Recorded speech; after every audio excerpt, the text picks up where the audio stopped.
I think I'll only do one. There are many. There are actually many. But I'll do one because it's very recent. It's longitudinal. It started, I think, maybe 2010, something like that. It's continuing and will continue for a long time because they're studying the effect on different people. And it's run by another cardiologist. His name is Sam Parnia. He's worth reading up about. That's Parnia, Sam Parnia.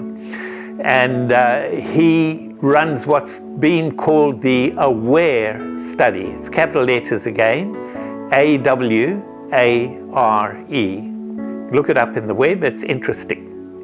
Now, in August 2016, they published their first set of conclusions that, and you may have heard of this, many people have, that life consciousness definitely continues after death. After traditional death, brain death, consciousness continues. He said they don't know how long for, but it definitely continues. And they've done interesting studies where they get people in hospitals to help them. They're international. Hospitals around the world are helping.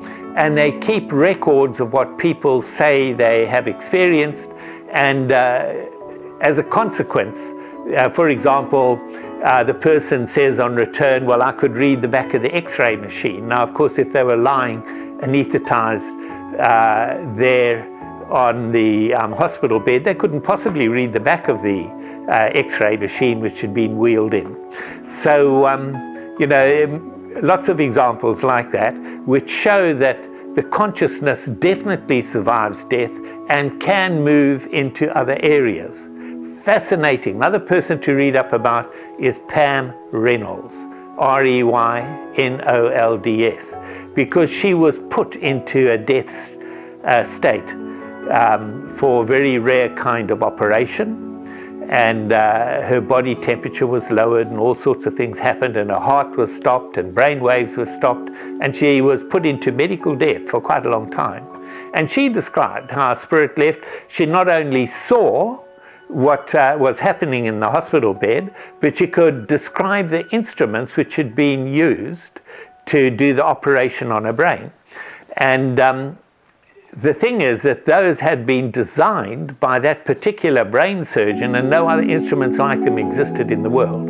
So, and she could describe them. So she had to be outside her body as an observer.